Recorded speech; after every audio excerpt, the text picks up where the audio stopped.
soleil. Aujourd'hui, on vous fait une vidéo un peu spéciale. Donc on se retrouve petit coin canapé, voilà, petit thé, Petit chocolat chaud. voilà. Et on va discuter ensemble de notre aventure entrepreneur. Pour ceux qui ne nous connaissent pas, moi c'est Léa Et moi, Cécile. Cécile. On est sur un projet entrepreneurial depuis déjà 2 ans, qui n'est toujours pas lancé. Si vous voulez voir un peu comment les étapes du projet, comment ça a débuté, comment on est arrivé là, etc. On a plusieurs vlogs, je vous mettrai dans le petit i un ou deux vlogs qu'on a publiés dernièrement, et je vous mettrai en barre d'infos aussi tous les vlogs qu'on a postés depuis le tout début. Donc bon, il y en a bien une douzaine, un truc comme ça maintenant. Comme ça, vous allez pouvoir suivre toutes les péripéties. Voilà, j'ai commencé un peu dans le désordre. Pour commencer par le commencement, nous ce qu'on fait, c'est créer notre marque de cosmétiques naturels Et fun. et fun. C'est ça notre concept. Pourquoi? On vous fait un peu le pitch, sinon vous allez plus savoir par où, pourquoi, pour qui, par où on commence. Alors voilà, petit passage du cirque. On ne sait pas pourquoi. Notre marque s'appellera, et s'appelle d'ailleurs déjà, Les Marronneuses. Vous pouvez d'ailleurs nous retrouver déjà sur Instagram. Je vous mettrai le compte par ici, voilà. Sur tous les réseaux sociaux, on a Instagram, Facebook, Pinterest, TikTok. YouTube, ça reste cette chaîne-là. Donc pourquoi on a décidé de s'appeler Les Marronneuses? En fait, on est parti d'un constat. Nous, on est très friands, on est très beauty addict, etc.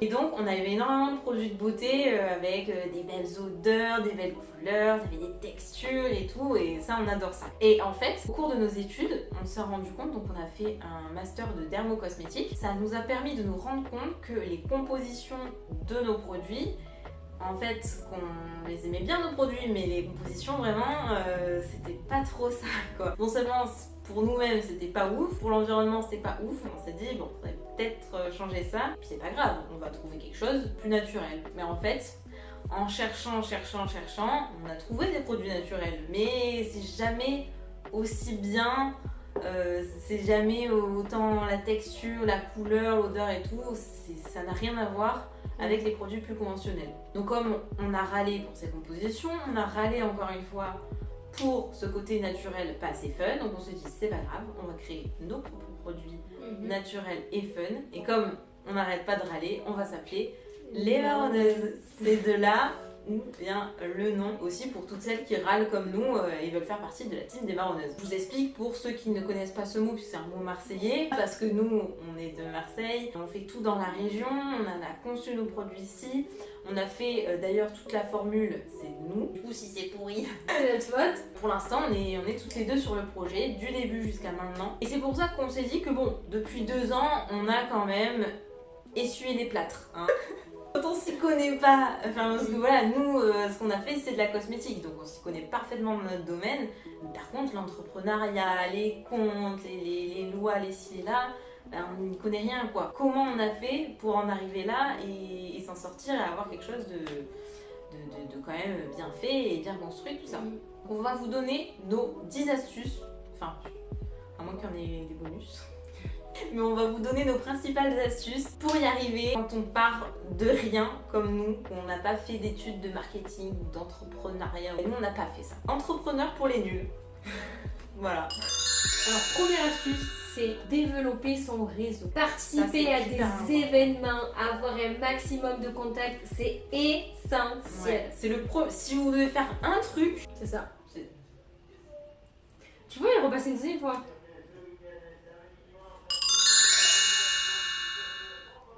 Revenons-en à nos moutons, le réseau. Premier point essentiel, on a dit participer à des événements. Oui, mais des événements de tout type dans votre domaine, mais également aussi dans les domaines de l'entrepreneuriat. Oui, il y a des plusieurs. événements, par exemple nous on fait dans la cosmétique, on va faire des événements cosmétiques, mais après entrepreneuriat en général, et ce que vous avez aussi c'est les after work, les trucs comme ça.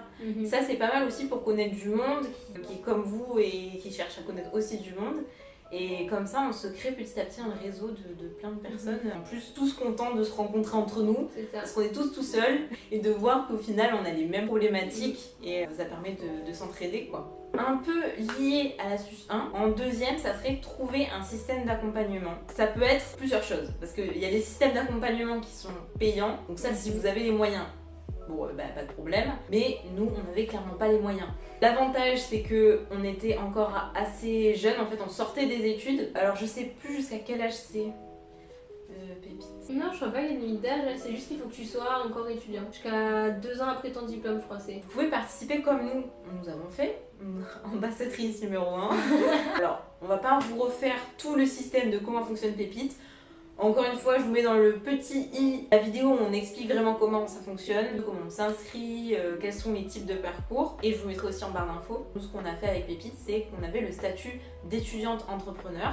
Ça a permis de nous accompagner pendant 6 mois où on a fait des sortes de cours tous les mois où on nous expliquait de A à Z comment faire le business plan, comment trouver sa cible, études de marché, voilà. En gros vraiment avoir toutes les bases de l'entrepreneuriat en fait, pour bien débuter dans ton entreprise. Et du coup ça permettait aussi, parce qu'on était comme une promo, ça permet de garder cette promo soudée parce qu'on s'entraide aussi entre nous. Il y a des événements qui sont créés autour de Pépite, des petits apéros. Pépite participe beaucoup à des salons, donc on se retrouve aussi dans les salons pour ceux qui participent. Et en fait, c'est pas que ta promo, en fait, t'es mélangé avec les autres promos depuis le tout début. Donc, au fur et à mesure, en fait, ça fait grossir c'est une petite communauté, en fait. Ouais.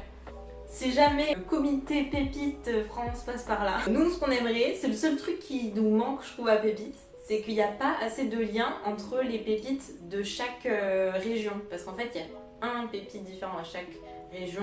Donc nous, c'était Provence, après il y a il y a Est, il y a Sud-Ouest, il y a Nord, machin. Ouais, il y en a plein. Bon, vous avez compris le principe. Mais du coup, c'est vrai que c'est dommage parce qu'on se rencontre très peu entre nous. On communique pas assez entre tous les pôles pépites, en fait. On se rencontre pas, il faudrait faire des petits événements. Bon, après, c'est compliqué aussi, hein. C'est pas évident de pouvoir se rencontrer tous parce que ceux qui sont sur Paris échangent de pépites. Oui, nous ce qui a été pas mal, on a fait le Delta Festival grâce à Pépite et c'est là où on a rencontré d'autres pépites du coup qui étaient d'autres. D'ailleurs, Pépite à 2U, si vous passez par là, on pense à vous. Je parlais donc de Pépite et du Delta Festival. C'est lié à quoi? Au concours. C'est encore un truc très intéressant pour en même temps se faire du réseau, en même temps se faire connaître et en même temps peut-être se faire quelques petits sous. Nous, on a eu le prix Pépite. Alors il y a d'autres concours, c'est vrai qu'on a, comme encore une fois, on a fait partie de Pépite. C'est vrai que Pépite, voilà, ça nous aide du début jusqu'à la fin. Une fois qu'on a été Pépite un jour, on est Pépite toujours. Donc c'est vrai que à chaque fois on est au courant de tous les nouveaux concours entrepreneurs qui peuvent être intéressants pour nous. Même si vous gagnez pas en fait, il y a des gens qui vont lire ce projet. Peut-être c'est des gens qui vont investir dans votre projet plus tard ou qui vont dire ah peut-être dans 2-3 ans ils vont voir votre projet, ils vont dire ah mais eux je les avais vus dans tel concours, c'était pas mal, ils n'avaient pas gagné mais c'était vachement bien. Donc peut-être que je vais les aider pour ça, ou alors ah mais je connais un tel qui pourrait les aider pour faire ça et tout. C'est énormément visibilisé en fait. Que tu gagnes ou que tu peux gagner, enfin si tu gagnes c'est tout bénef quoi. Mais même que tu gagnes pas, juste le fait de faire le concours en fait ça fait de la visibilité. Quatrième astuce, c'est se former constamment. Surtout, par exemple pour nous on n'est pas du tout du milieu, on a fait avant de commencer Pépite, on a fait énormément déjà d'ateliers. On habite à côté de Marseille, donc c'est vrai qu'en ville il y a énormément d'ateliers, comment créer son site, comment bien gérer ses réseaux, comment commencer sur Instagram, qu'est-ce qu'il y avait comme... Comment développer son compte LinkedIn, faire un storytelling, plein de le SEO, comment savoir comment gérer le SEO, les référencements, ce genre sur plein de sujets. Et ça c'est hyper important parce que quand j'ai jamais touché, en fait on a appris énormément de choses en très peu de temps. Si j'ai un carnet comme ça où on notait tout. C'est surtout ça, en fait ça vous aide dans le sens où vous comprenez comment ça fonctionne. Donc soit vous faites vous-même et bon voilà. Soit en fait ça vous permet aussi de communiquer avec les professionnels parce que déjà ça vous fait des contacts aussi. Ça sur fait aussi des contacts, voilà, comment créer son site. La personne qui vous explique, c'est quelqu'un qui sait le faire et qui est un professionnel dans ce domaine-là.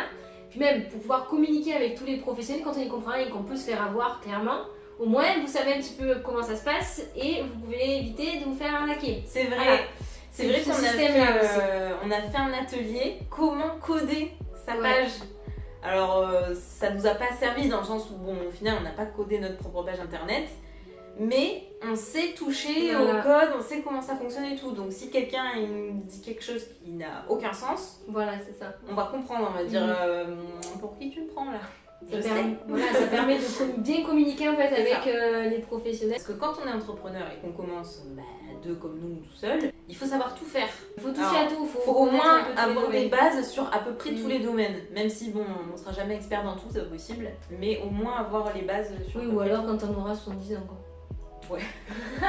Toujours regarder ce qui se passe aussi dans les autres domaines, les innovations qui se passent dans les autres domaines, parce que des fois ça peut être appliqué à notre propre domaine, voir ce qui se fait. Il faut faire de la veille dans tout ce qui pourrait être lié et qui pourrait vous aider en fait. Donc se former et s'informer. Il y avait 2 astuces en un, je sais pas si vous avez remarqué.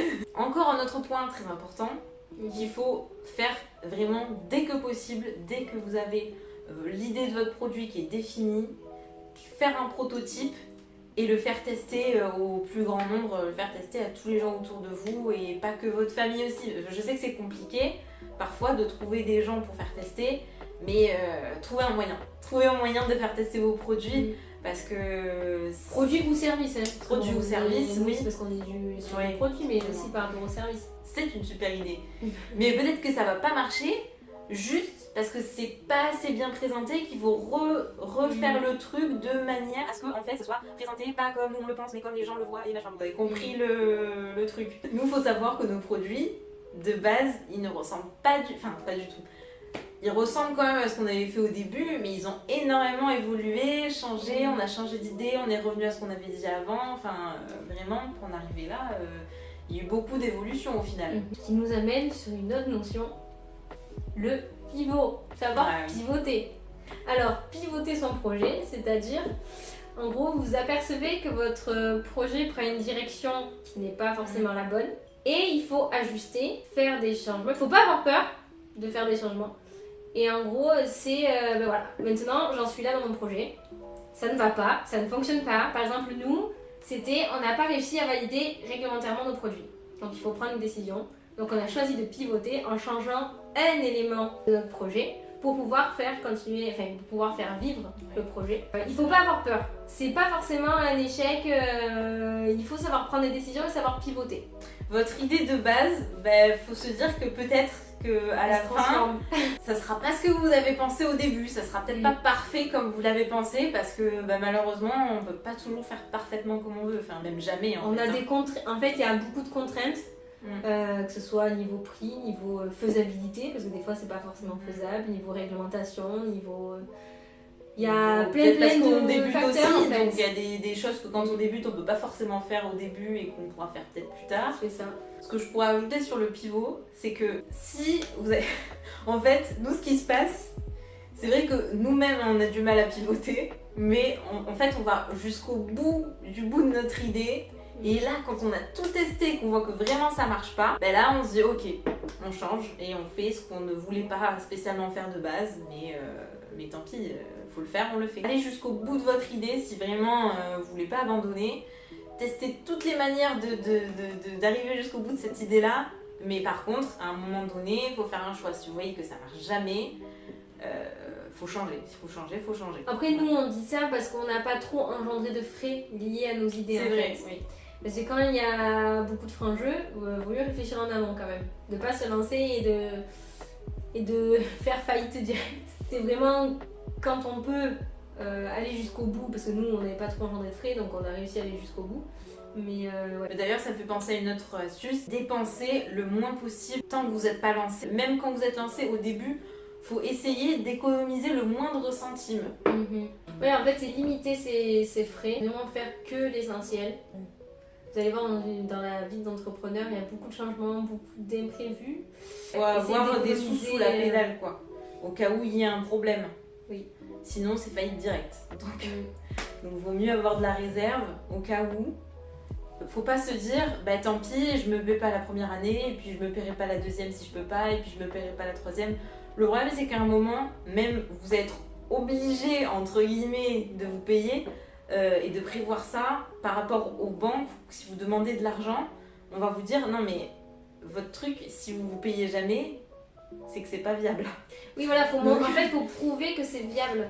La première année, les premières années, on va dire que la première et la deuxième année à la limite, mais après, il faut montrer à que... À partir de la deuxième année, ça fonctionne quoi. Et que ça fonctionne bien. Pas que vous soyez juste ou quoi. Il faut savoir se payer et finir bien le mois, l'année plutôt. vu que c'est une prévision. Après, nous, ce qui ressort par rapport à notre expérience. Voilà. Là, on est ça, rassurés, par on est rapport allé à- voir les banques. Après, on sait pas comment ça fonctionne exactement, mais en tout cas. Peut-être que c'est dans le- un an, on refera cette vidéo et on Ouais. vous dira en fait, on a dit que de la merde. Peut-être, hein, aussi. Tu sais quoi, dans un an, on refait cette vidéo. Mhm. Rendez-vous dans un an. Ouais. Et je pense que d'ici un an, on aura l'impression d'avoir eu cette vie. On aura certainement d'autres astuces à vous donner. Parce que là, c'est vraiment les bases de comment on est parce qu'on est toujours en création. Autre astuce aussi, c'est que il faut savoir écouter les autres, mais pas trop non plus. Je m'explique. Ne vous affolez pas. Tout conseil est bon à prendre. C'est juste qu'il faut savoir faire la part des choses. Et c'est. Il faut pas trop écouter, il faut quand même s'écouter soi-même, parce que c'est quand même quelque chose d'important, c'est nous les porteurs de projet. Mais il faut faire aussi attention parce que certaines personnes sont expertes, mais c'est pas elles qui prennent le risque de lancer le projet. Donc il faut quand même écouter les autres, mais il faut s'écouter aussi à soi. Il faut aussi écouter les chiffres à un moment donné parce que c'est ce qui détermine tout. Hein, clairement, on va pas se le cacher, les sous dirigent le monde. Hein. À un moment donné, voilà. Faut pas en arriver à transformer votre projet et sortir de ça parce que ça peut vous faire sortir de vos valeurs en fait. Tout ce qu'on vous dit là, c'est qu'on a fait toutes les erreurs. Hein. Toutes les erreurs, on les a faites de toute manière. Et il y a un moment donné où l'année dernière, on est passé à un moment où on a eu des idées de produits, mais c'était pas nos idées en fait. On voulait pas faire ça. De base, ça ressemblait plus du tout à ce qu'on voulait. Et heureusement qu'après, on a nos proches aussi qui nous ont dit mais non, mais là, ça n'a plus de rapport, vous faites fausse route, pourquoi on parle là-dessus? Et du coup, on est revenu à la raison, heureusement. C'est très facile de se faire influencer par des gens qui, on a l'impression qu'ils s'y connaissent mieux, mais c'est quand même notre projet. Donc il faut que ça ressemble à nos valeurs et ce qu'on voulait quand même un petit peu de base. Même si vous vous éloignez, vous pivotez pour telle raison, mais il faut que la base reste la même. Nous, cosmétiques naturels et fun, on reste naturel et fun, les deux. Mais des fois, oui, on tient à certaines valeurs, mais on ne peut pas se permettre de tenir certaines valeurs. Non, mais c'est vrai, il y a des trucs, c'est un luxe en fait, parce que pour pouvoir proposer des produits qui soient attractifs. Mais si vous avez 10 valeurs, voilà. C'est sûr que vous ne pourrez pas toutes les tenir. Voilà, à un moment donné, il y en a deux principales. Il faut en avoir deux principales, être sûr que celle-là, tu peux les tenir. Et après, tu peux avoir des valeurs annexes que tu tiens aussi, mais bon, bah, si ça marche pas, ça marche pas. Quoi. Il va falloir faire des choix. Un autre point très important aussi, c'est savoir gérer son temps. Alors ça dépend peut-être du projet, parce qu'il y a des projets qui peuvent se faire peut-être très rapidement si c'est du service, que vous n'avez pas beaucoup besoin de moyens physiques ou moyens financiers même. Du coup ça peut se faire très rapidement. Donc si vous passez H24 sur votre projet, mais que vous passez peut-être que 3 mois, en vrai je pense que ça ira. Par contre, pour des projets beaucoup plus longs, ou comme nous par exemple on développe un produit, ça peut être très très long, surtout nous en cosmétique. Alors ça c'est extrêmement long. Donc comme vous dit, ça fait 2 ans qu'on y est. La société n'est toujours pas créée. Certes, on a eu Covid au milieu. C'est sûr qu'au début, moi j'étais très à fond dedans, genre du matin jusqu'au soir, le week-end, je ne m'arrêtais jamais. Alors il y a encore des périodes comme ça, hein, parce que je suis comme ça de base. En vrai j'aime bien travailler donc je sais pas trop m'arrêter. Et quand même maintenant je me fais des moments de pause où vraiment je vais pas travailler tous les soirs. Il y a des soirs dans la semaine où je m'arrête. Je me dis pas aussi il y a mon temps de sport de la journée, ben c'est mon temps de sport. Je fais 1 heure de sport, et ben je fais 1 heure de sport. Je me dis pas ah non j'ai pas le temps. Non, il n'y a pas moyen. Genre c'est mon moment de sport. Parce qu'avant ça aussi je me disais, il y a des périodes où je faisais plus de sport parce que je me disais bah non mais j'ai pas le temps, mais non ça va pas. Parce que du coup sur la longueur on s'épuise, en plus 1 heure de plus, 1 heure de moins, à la journée ça change pas énormément puisque Tania je suis fatiguée, je suis plus concentrée, j'arrive plus à faire correctement. Donc voilà. Le week-end en fait ce que je fais c'est beaucoup, ça va être j'ai un peu de temps, je vais faire du montage mais c'est pas à part si on a des gros soucis. Là faut s'y mettre à fond, on a une deadline précise, là ok. Mais sinon, si vous êtes dans votre projet de manière constante, ok, le fantôme Gaspard. si vous êtes votre projet tous les jours dessus, vraiment, mettez-vous des temps de travail que vous pouvez garder du début jusqu'à la fin et vous ne vous épuisez pas. Sinon, vous allez vous dégoûter quoi, à un moment. Et c'est pas sain. Vous allez faire des dépressions après, des burn-out. C'est pas bien. Bien son bien-être personnel. Voilà. Aller au spa. J'avoue que franchement, ça nous fait du bien d'aller au Ouais, spa. franchement. Alors, on avait dit qu'on faisait ça à Noël quand on créerait la société. Mais ça a pris du retard. Nous n'avons pas créé la société. Bon, on peut pour Noël se faire plaisir et aller au C'est spa et se faire masser. Il n'y a pas de... Fêter notre non-création. Voilà. Dernier point, c'est une question qu'on nous a déjà demandé en plus, c'est quand se lancer sur les réseaux, est-ce qu'il faut absolument se lancer sur les réseaux? Parce que bon, nous, on a YouTube, on a Instagram, TikTok, machin. Pour autant, on n'est que deux. Donc, gérer tous les réseaux sociaux et le développement de la boîte, c'est quand même assez compliqué. Ça prend énormément de temps. Donc, si vous lancez un réseau, faut être sûr de réussir à le tenir sur la longueur. Pour être sûr de savoir le tenir sur la longueur, il faut se faire un calendrier de quand vous postez quoi et avoir de l'avance dessus. Sur Instagram, par exemple, nous, on sait que 3 jours par semaine, on doit poster, donc je prévois pour le mois. Et une fois que c'est fait, c'est fait. Pareil, YouTube, j'ai des vidéos d'avance pour pouvoir tenir le coup. Et je ne fais qu'une vidéo par semaine, donc bon, ça évolue pas énormément, mais c'est déjà ça. On fait ce qu'on peut avec le temps qu'on a. Et parce qu'en vrai, bon, YouTube, tout le monde sait que c'est 2 vidéos par semaine au moins pour pouvoir progresser. Mais nous, on n'a pas le temps, donc si on veut faire les choses bien, on fait peut-être moins, mais de meilleure qualité. Et c'est ça qui est important, c'est de faire de la qualité. Si vous faites pour faire et que ça n'a plus aucun sens, de toute manière, même le réseau, YouTube, Instagram et tout, ça leur plaît pas. Vous allez encore moins être mis en avant, ça va plus vous desservir qu'autre chose. Si vous n'avez pas le temps et que vous faites n'importe quoi sur les réseaux, franchement, ne le faites pas, ça sert à rien. Par contre, si vous avez bien prévu le coup, que vous êtes prêt, que vous avez de l'avance et que vous allez tenir le choc sur la longueur, c'est le moment, faut se lancer parce que dès que vous pouvez vous lancer, faut vous lancer en fait sur les réseaux pour arriver à se faire connaître. Commencer à se faire une communauté parce que c'est très long. Encore nous, quand on a commencé il y a 2 ans, je trouve que c'était beaucoup plus facile. Oui. Et là, ça devient très compliqué de progresser sur les réseaux quand on part de zéro. Non, mais de partager vos backstage, etc., ça... De créer un lien Voilà. entre vos futurs clients et vous, et ça montre que vous êtes humain, vous n'êtes pas qu'une marque, qu'un nom. Vous êtes une personne derrière, ça montre vraiment, enfin, moi je sais que ça me plaît, hein, quand je vois la marque, ce qui se passe derrière et tout, c'est trop bien quoi. Ce qui est bien aussi, c'est ça, c'est qu'avec Instagram par exemple, vous pouvez mettre en story des questions et du coup les gens vous répondent et vous savez peut-être ça va... Ça permet d'avoir des retours en fait. Oui, c'est ça. Et d'améliorer certains points et voir ce qui va, ce qui va pas. C'est vraiment, ça permet la co-création. Bah écoutez, on est à la fin de cette vidéo. Oui. On a fait un peu le tour de toutes nos petites astuces, de tout ce qu'on a pu glaner à travers ces années d'apprentissage sur l'entrepreneuriat. J'espère que ça vous a vraiment aidé. Dites-le nous en commentaire, hein, parce que nous, ça nous fait plaisir parce qu'on n'a pas beaucoup de retours. N'oubliez pas d'ailleurs, si ça vous a aidé, de mettre le petit like, comme ça on sait que l'année prochaine, du coup, on pourra refaire cette vidéo. Si vous ne mettez pas de like, on ne refera pas cette vidéo. Ça veut dire que vous n'avez pas aimé. Donc, on ne peut pas faire un truc que vous n'avez pas aimé. Et n'oubliez pas de vous abonner pour suivre nos aventures. Comme d'habitude, tous les vendredis. Donc, nous, il y a nos vlogs entrepreneurs, il y a nos petites vidéos beauté, parce que bon, on est quand même de la cosmétique, nous, ça nous plaît de faire des petites vidéos beauté. Organisation aussi, parce que ça va avec notre domaine, hein, entrepreneuriat. Qui dit entrepreneuriat dit organisation, comme on vous a dit, savoir gérer son temps, savoir s'organiser, c'est le principal dans la vie pour arriver à faire ce qu'on veut. Et puis parfois des petites vidéos recettes aussi, parce que nous on aime bien aussi manger. Enfin bon, vous savez, sur cette chaîne il y a un peu de tout et de tout ce qu'on aime. C'est pour ça que c'est Cécile et Léa et pas notre marque Les Marronneuses, parce que c'est nos passions avant tout. C'est pour ça qu'il faut s'abonner. Sinon vous allez tout louper. Voilà, on vous fait des bisous. Des bisous. Et on vous dit à bientôt. Ciao, ciao. Salut.